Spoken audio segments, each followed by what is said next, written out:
Did you know there's a powerful prayer hidden inside the story of Jonah? It's a prayer whispered from the belly of a great fish, one that still speaks to us today. This is the complete story of the prophet Jonah, a story that spans both the Old and the New Testaments.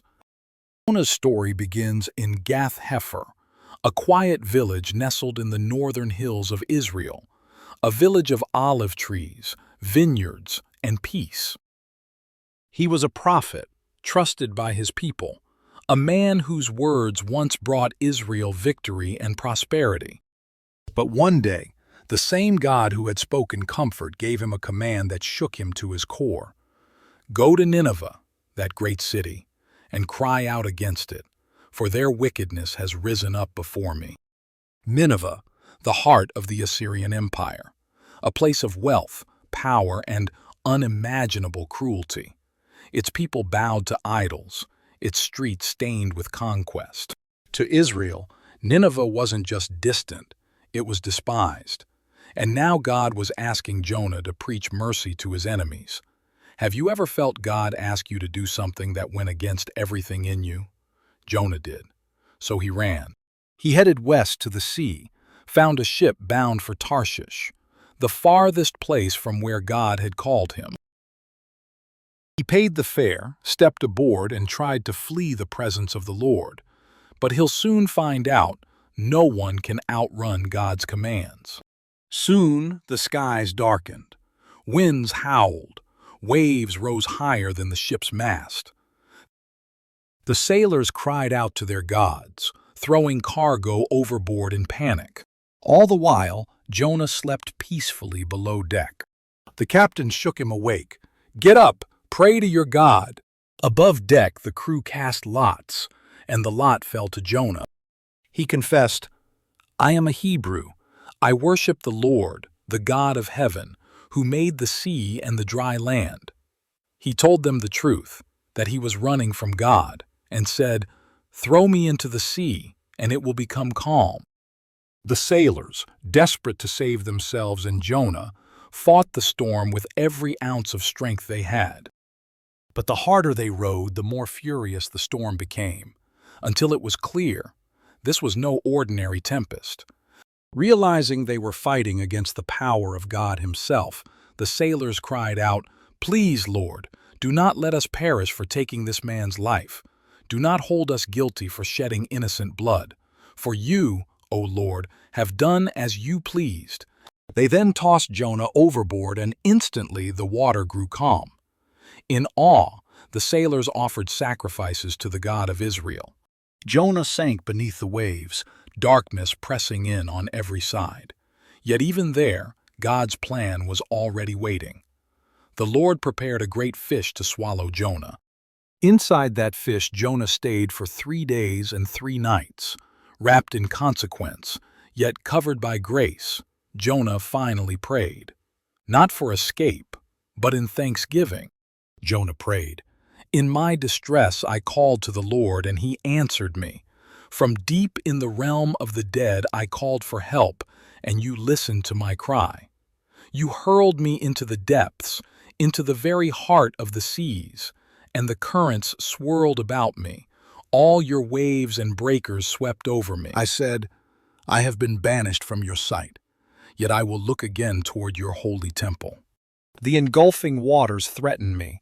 The deep surrounded me. Seaweed was wrapped around my head. To the roots of the mountains I sank down. The earth beneath barred me in forever. But you, Lord my God, brought my life up from the pit. When my life was ebbing away, I remembered you, Lord, and my prayer rose to you, to your holy temple. Those who cling to worthless idols turn away from God's love for them. But I, with shouts of grateful praise, will sacrifice to you. What I have vowed I will make good. I will say, salvation comes from the Lord. When Jonah's prayer ended, the Lord commanded the fish, and it released him onto dry land. Jonah was exhausted, humbled, but alive. Then God spoke again, the same words, the same mission. Go to Nineveh and give the message I gave you. This time Jonah obeyed. He walked the great city for 3 days, proclaiming, 40 more days and Nineveh will be overthrown. And something miraculous happened. The people believed. They fasted, covered themselves in sackcloth, and turned from their violence. Even the king rose from his throne, laid aside his royal robe, and sat in ashes. He declared, "Let everyone call urgently on God. Let them give up their evil ways and their violence. Who knows? God may yet relent and show compassion." And when God saw their hearts, he had compassion and spared the city. You would think Jonah would rejoice, but this mercy offended him. Outside the city limits, Jonah again cried out to God, not in thanksgiving but in anger. "Lord, isn't this what I said would happen? That's why I fled. I knew you are gracious and compassionate, slow to anger and abounding in love. Now take away my life, for it is better for me to die than to live." God answered with a question. "Is it right for you to be angry?" Jonah knew God's nature, but he wanted it on his own terms. And let's be honest, sometimes, so do we. Jonah built for himself a shelter outside the limits of Nineveh to sit and watch for its fate. God caused a large plant to grow, shading Jonah from the blazing sun. Jonah was grateful for the shade, until the next morning when God sent a worm and the plant withered. The heat returned and Jonah's joy turned to despair. He cried out, "It would be better for me to die than to live." Then God's gentle voice broke through the wind. "You have been concerned about this plant, though you did not tend it or make it grow. But Nineveh has more than 120,000 people who cannot tell their right hand from their left, and many animals. Should I not care about that great city?" No answer from Jonah was given.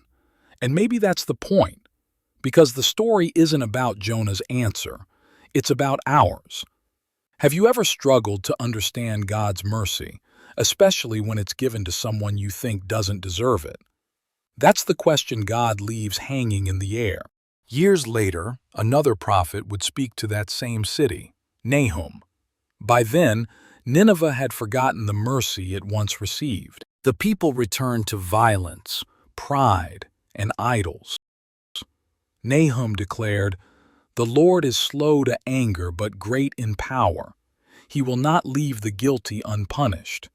Mercy had been offered. Judgment had come.